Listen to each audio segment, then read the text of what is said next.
Hey guys, welcome back to the channel. So behind me is a 98 Mercedes E320 Wagon, commonly referred to as a W210 chassis, and we are going to be replacing the radiator due to a leak because the car had a front end collision and the radiator basically took the grunt of the hit on it and is developing small leaks. So we're going to go ahead and tackle that today. Now before we go ahead and start, if you guys haven't subscribed to the channel, hit the subscribe button down below and definitely smash that like button because it helps the channel out.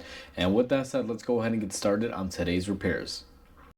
Where I like to start on this, as always, is I try to remove the engine cover. These covers just get in the way and they just disrupt the workflow. So we're going to go ahead and place that off to the side. And in here we have a fan clutch, guys. You guys will see right there. The fan is held onto the pulley with that big nut that's on there. It's a part of the fan clutch assembly.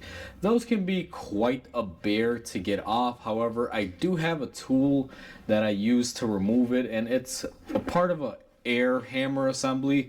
So it comes with these big wrenches that will fit that fan shroud, and then on your air hammer, let me grab it so I can give you guys a better visual of it. It has this long attachment that'll hook into the tool, and then you can use your air hammer to go ahead and hit it off.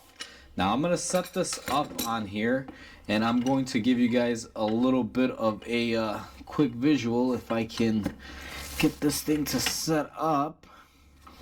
Just like so, and then let me hook it into there.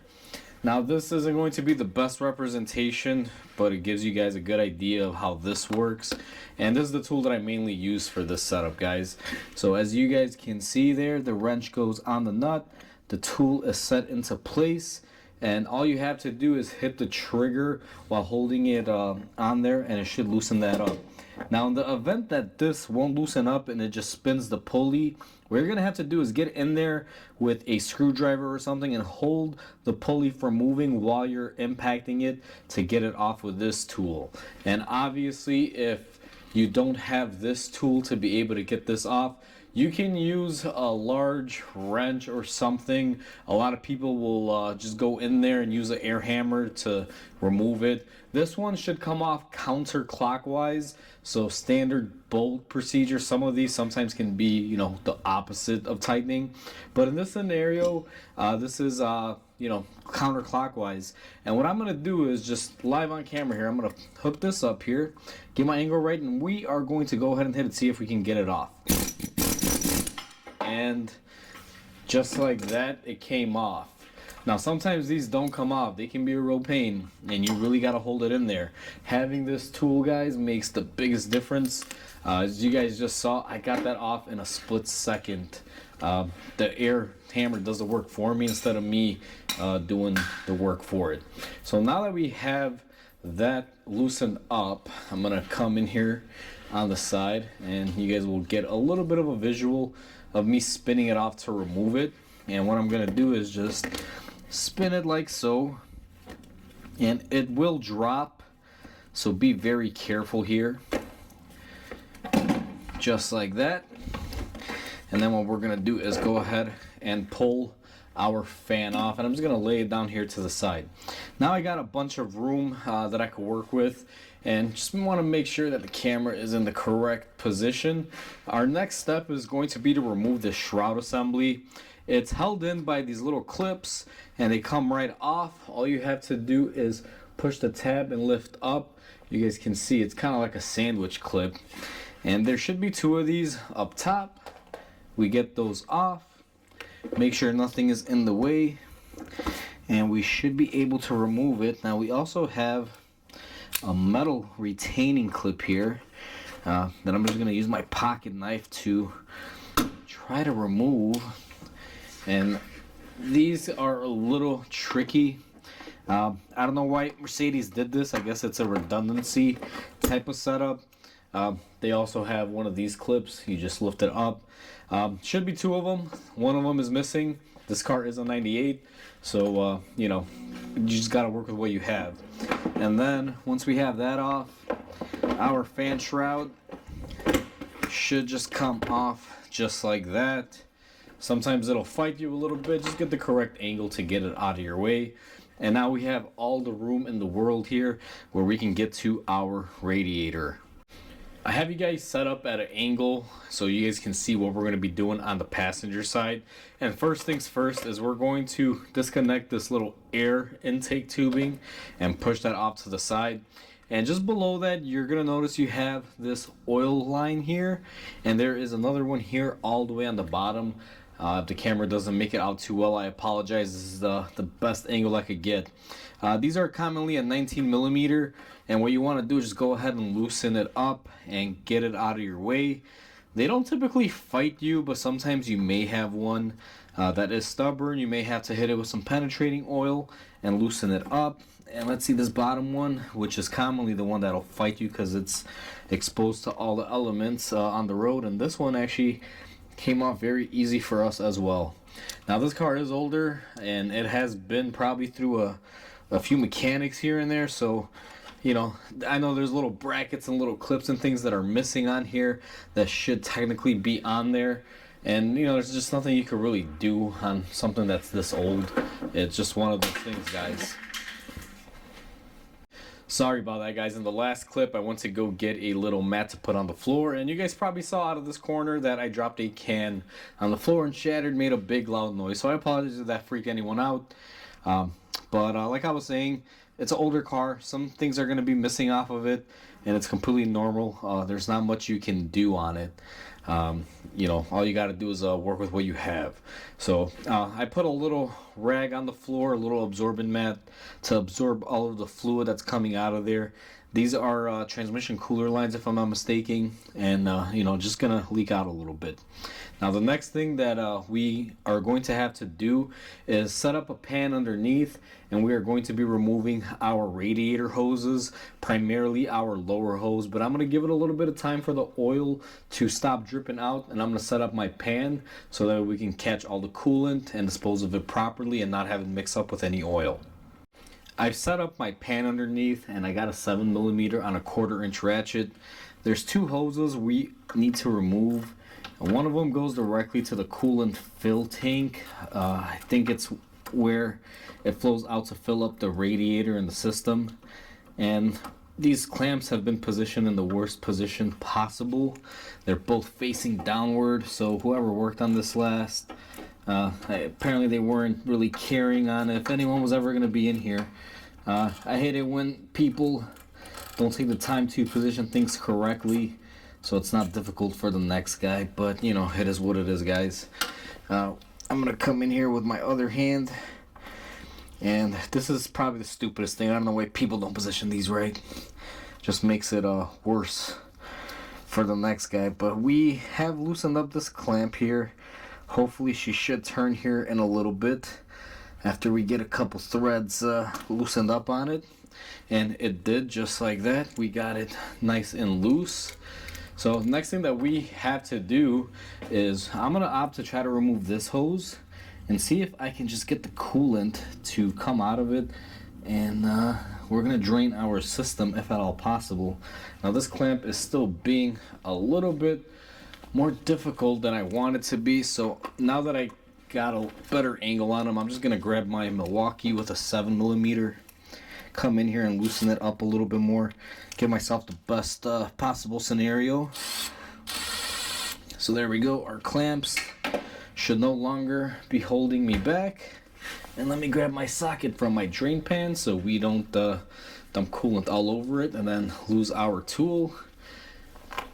And then we can come in here and let's just see what happens. I'm gonna probably just remove this lower hose first, see if that'll come out. And it is pretty stuck on here, so we are going to need a pair of pliers. What I do with a stuck on hose, grab yourself some pliers, channel locks, whatever you prefer to call them, and you want to be very careful. Expand them to the size that you need, put it on your hose and gently grab it and just rotate it like that. You saw almost instantly coolant ruptured out of there. And then you can pull your hose out and let the coolant drain. So I'm gonna let this drain out for a little bit, and then I'll be right back with you guys once the flow has stopped. A majority of the coolant has drained out, but we still have a little drip here going on, which is fine. We're just gonna let it go. And the next thing that I'm gonna do is try to remove my fill hose from my tank. And this should be empty because the lower hose already drained out quite a bit of it. And we're just going to get these out of our way. And this oil cooler line for the transmission is wanting to kind of poke its face in there and not letting me get in there. So everything is disconnected on that end of it. So now what we are going to do is go ahead and reposition you guys on the camera, and we are going to be removing our upper radiator hose. Our upper hose has already been replaced, and someone has removed the clamp that it came with originally. This one is a regular style with the 8mm. So we are going to just loosen this clamp right here and make sure it's not stuck, and try to pull our hose off just by rocking it back and forth. This one's newer, so I don't anticipate it to be stuck on there. So a little bit of rocking motion should get it off. And one thing that pees me off, guys, and just gets in my annoyance list is why people don't remove these tags, especially when it's right by the clamp area. Now this one's kind of mellowed together because no one removed it before they installed it, so there's nothing I can do here. It's pretty much a part of the hose now.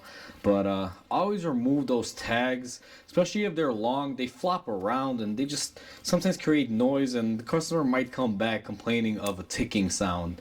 So usually I like to remove these because it can get caught up. But now that we have our upper hose and our other hoses already disconnected, we are almost there to remove our radiator. As you guys can see, she's pretty much ready to go. However, I'm going to remove our top brace to give ourselves just a bit more room and make this job even simpler because we're already there. Now, a lot of you may already know that this car is missing the front bumper. That's how it came in. Like I said, it was previously in an accident and the bumper hasn't been put on. You don't have to take out the front bumper to do this, but I will say it makes it a little bit easier when it comes to seeing the mounting points on the bottom. But other than that, you don't have to remove the front bumper on this car. It just happens to be missing because of other work that's being done by somebody else. So now what we're gonna do is take a 10mm and start removing the top bolts on our little brace. And we also have a bolt here in the center. It's a 10mm. And we have two more on the side.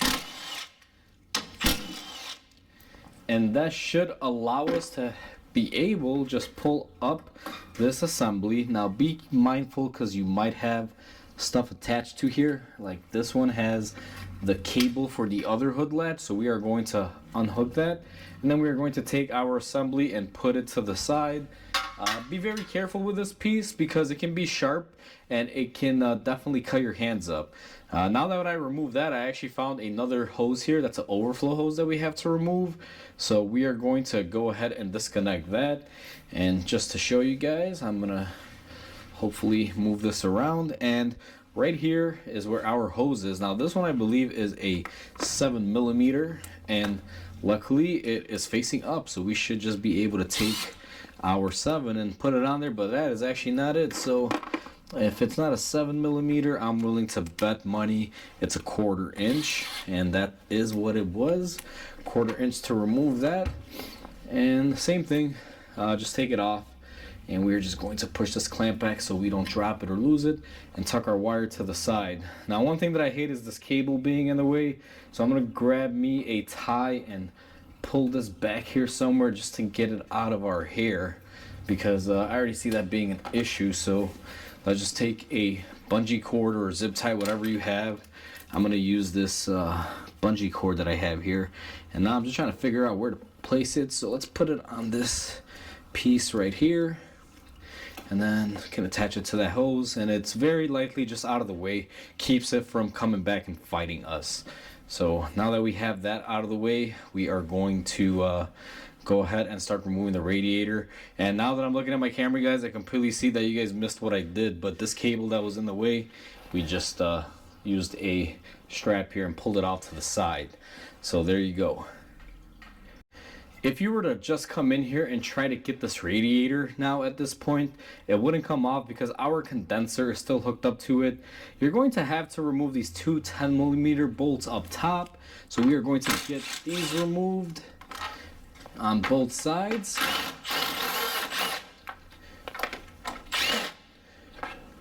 And I don't know if you noticed right there, the whole assembly just got some weight on it. So I'm going to pull up on this fan and take out my other bolt, and now we should have enough clearance and nothing tied in together to remove our radiator. So let me reposition you guys. So quite simply, all we have to do now is come in here and remove our radiator, which is going to be a little difficult. As you guys saw, it had a little bit of a bump there because we do have a radiator support that's kind of bent up on this one from an accident, and I will be remedying that for the customer. Hopefully I can just push it back and fix it up a little bit. So now that we have our radiator off, what I'm going to do is raise the car, and I'll give you guys a little visual on this. It's pretty bent up, but I'm going to attempt this. You guys can see that that bracket is pushed in, and if you look at this whole assembly, try to get you in the right angle, you'll notice that this side is bent in more. I gotta push it out to get that radiator straightened out in there. Otherwise this new radiator is gonna crack as well under the pressure of finding that hard angle. So I'm gonna do this off camera. I'm not really going to cover it. Typically you won't have to do this on your car, but the reason why this is getting replaced is because the radiator basically instead of being straight got side saddled, and that's what's happening with this bracket here.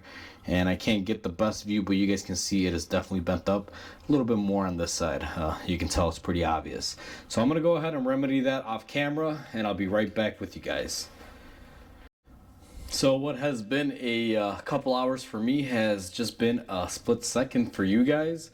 I went ahead and we got our frame fixed. You guys can tell right here, that's where the impact was, and it was pushed inward and backwards. I went ahead and I lined it up and I measured everything out, and we are within spec. Now I'm not a body shop, I'm doing this as a favor to this customer. So I measured off two identical points on the frame, and I basically got it exactly where it should be, using some reference spots on both sides. Like I said, guys, you guys don't have to do that on your vehicle. This particular vehicle needed it done because of the situation that had happened with the accident. So just disregard that step for you guys. That's why I didn't show it, because I don't want it to clutter up the video with stuff that you guys won't be experiencing. Next step is to take your radiator, and one key note on this, the way that this radiator gets located, it has two of these plastic tabs, and there's a corresponding hole in that frame that we've just fixed up. It's like a half moon shape. It should come with the radiator, guys. There's no bushings or anything that goes on the bottom of this. That's just how it's held into place. And what I'm going to do is go ahead and take my radiator and just drop it right in and line it up with those holes, and we should be golden. If you guys notice, when I took it out, I had to kind of jerk up on it and take it out. That's because it was sitting at an angle and pushed back, and I had to make clearance from the frame that was pushed in. But now everything lined up perfectly. What I'm going to do is go ahead and get my hardware, and I'm going to have to transfer the little clips because the new radiator doesn't come with it. So give me a second, guys. I'm going to grab those off the old radiator, and I'll show you how we put those on. So the new radiator didn't come with these J-hook style nuts. They're basically slide-ins. I had to take them off. They go right up top here. Typically the end that is protruding out goes facing the back, and we just push those in like that. And a lot of radiators don't come with the hardware. Sometimes it's not uncommon to fish it out of the old one and reuse it. That's why I mentioned earlier the bushings and everything. You want to be very mindful. Keep your old radiator until the new one is installed and your car is running. So just a little bit of word of the wise. And then what I'm gonna do here, and you have to somewhat lift up on this assembly because it does hang in with the radiator a little bit. A little bit of the weight for the condenser is held up by the radiator tabs here. So we just start these off by hand, and what I'm gonna do is get them started off, and then I'm going to go ahead and tighten them. Now these don't take a lot of torque, so I'm not really going to torque anything here. Just use my gun to run them in just like that. And don't overdo it, guys, because you definitely don't want to break them. All you're trying to do is keep everything together in one. Now, one important thing to check is make sure you're actually in those little eyelid areas down below. I've already verified that, because if you notice, my radiator, if you try to move it side to side, it doesn't want to rock. It'll move back and forth. That's because we don't have the holding tabs up top yet. But as far as side to side motion, it's nice and good there. There's no issue. So next thing that we are going to have to do is release our hood cable. Now let me make sure you guys are in frame, because in the last clip where I kind of tying this out of the way, you guys were not in there. So we're going to relieve our little bungee cord, and that will just typically stay right there. And then we take our assembly, and we are going to make sure that we clip our wire into the appropriate spaces. And then once we do that, we line up our areas here. And once we get them lined up, let me see here, make sure I've got this correct.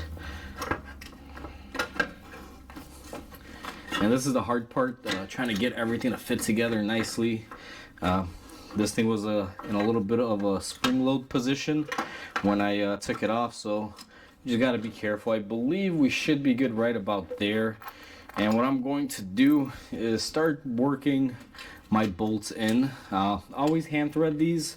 Don't just take your gun and impact them on, because that will lead to trouble. Now I'm going to go ahead and bolt this up. You have one on each side, and you also have the one in the center you got to line up. You got to kind of lift up on one side and the other to get it all to go together, but it's pretty straightforward. So I'm going to do that off camera, because it's going to take me a couple minutes, and I don't want to just ramble while I do it. And you know, we're just going to go from there, guys. Now that we are all bolted up, what I'm going to do is take our radiator holders, and I'm going to go ahead and install them onto our tabs on our radiator. They have a little bushing piece here that's made of plastic, and you just basically put it in the reverse order of removal. They go in just like that. It's very simple, very easy process to do. Now be careful, because there will be a little bit of tension that you have to work with on these. It's not always as easy as 1, 2, 3, but as you guys see right there, our holders are back into place.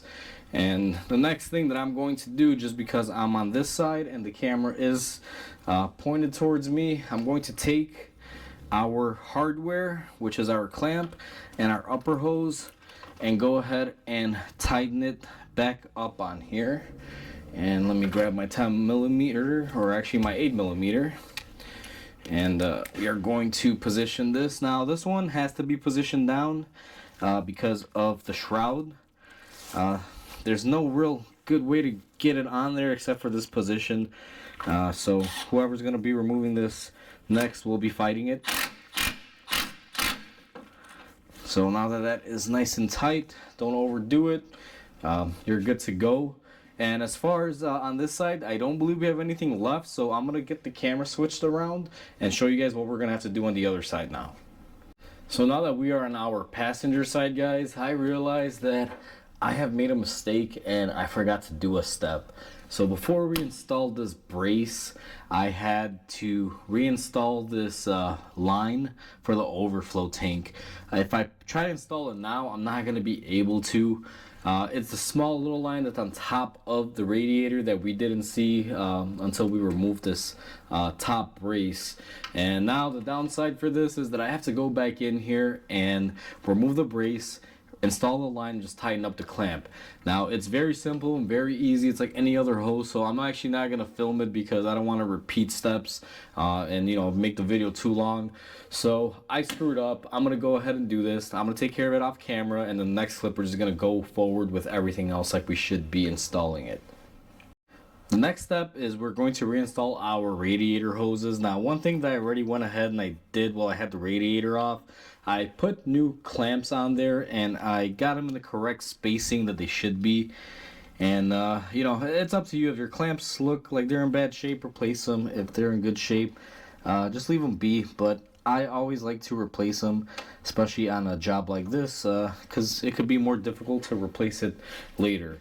Now, the positioning of the clamps, I really hated it before, but to be honest with you, I can kind of see why they did what they did, because I'm running into a little bit of interference fit. Mercedes put all these connections so close to one another on here, and it makes it absolutely difficult. So what I'm gonna do, the way I positioned it, is this is going to fit on here, so it doesn't interact with our shroud, by me positioning the clamp head all the way towards the wall. Now I'm going to use my 1/4 inch, and it's all the way here in the corner. I'm gonna probably be blocking the camera, but you know, I have to get this done here. And this is the fun side of being a mechanic. Just these little pesky small issues like this usually wind up making it a difficult job. Now I'm trying to hold the clamp in place here, because these clamps, they like to move quite a bit. And let me see if I got it here.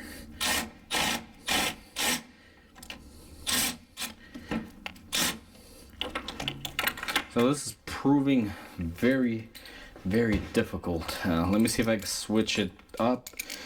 And I'm gonna try to hold it from the bottom and come up from the top. See if this will work. Okay, so this approach works, and it's actually not horrible. The bumper not being here is actually a good thing, I guess, because it's given me the room. And let me just make sure that I have it on my hose here. But it seems to be giving me the room to hold it from the bottom end and then go ahead and tighten it up from the top end. So this is a great thing. Now it's going to take a lot of turns, but I feel I should be able to get this in here really tight with this method. And again, these are just regular radiator clamps.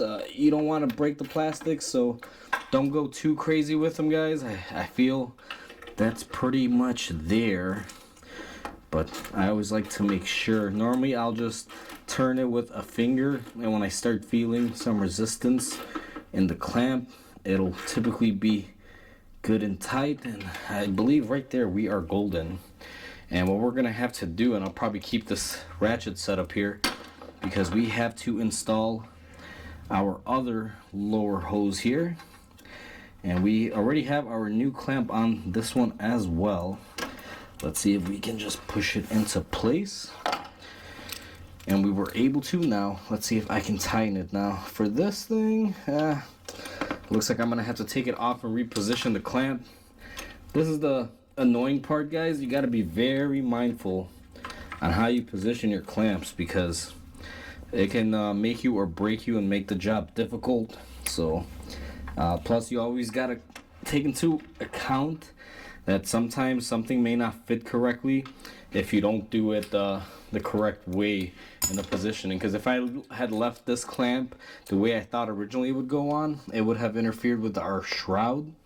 So I had to take it back off. So now we're gonna tighten it, and I'm just using my gun to get it a little smaller on there, because the clamp was a little bit bigger, and we had to size it down. And then again, just hand ratchet, guys. Nice and easy. Don't overdo it. You don't want to break anything here. So when I feel a little resistance, which is right now, I'm just gonna go ahead and stop. And then this hose also has a little holder here on the rail. I'm gonna go ahead and put that on there as well. So now all of our radiator lines are attached. As far as the cooling lines go, we still have our lower hose to attach, and this is for the transmission cooler. It's a flexible line. It's really simple, really easy. Just start it off by hand, get it nice and snug, and then we are going to take our 19 millimeter and just go ahead and tighten this up. And be mindful of how much pressure you're putting on it. Remember when you took it off how tight it felt. That's a good indicator of how tight you should tighten it. And these were not on there that bad. They weren't even rusted, which is the surprising part. And now I'm going to go ahead and take my upper hose as well, and we are going to tighten this one up. I already went ahead and hand threaded it just now. And same thing, snug up your lines and make sure that everything is going to be in a happy place and everything is looking great so far. Now everything that we have that we need as far as any sort of oil line, coolant line is pretty much plumbed and in place. The next step would be to go ahead and get any of these tools out, and let's make sure everything is good. And I want to zoom you guys in here if I can. I'm going to leave the light right there, and hopefully you guys will get a better idea of what I mean with the clamps and everything. I don't know how well you guys can see it, but that's the best I can do. This is our little line, our transmission line, then we have the rubber hose on the bottom, another transmission line, then our lower radiator hose. That's what it looks like, and I positioned the clamps to the point where they're facing this way and nothing is protracting inward, and that's the best way to do this. Now that we have that set, it's time to take our shroud and go ahead and install that. Let me see if this angle will work for that. I think right about there should be good. And we're going to line up our shroud. Now there are a few points that will line up, and on this car these were so loose that they didn't really feel like they were there, but you're gonna have two lower tabs to line up on the radiator. They're already on there, the tabs, and you also have two side tabs to hold this in place.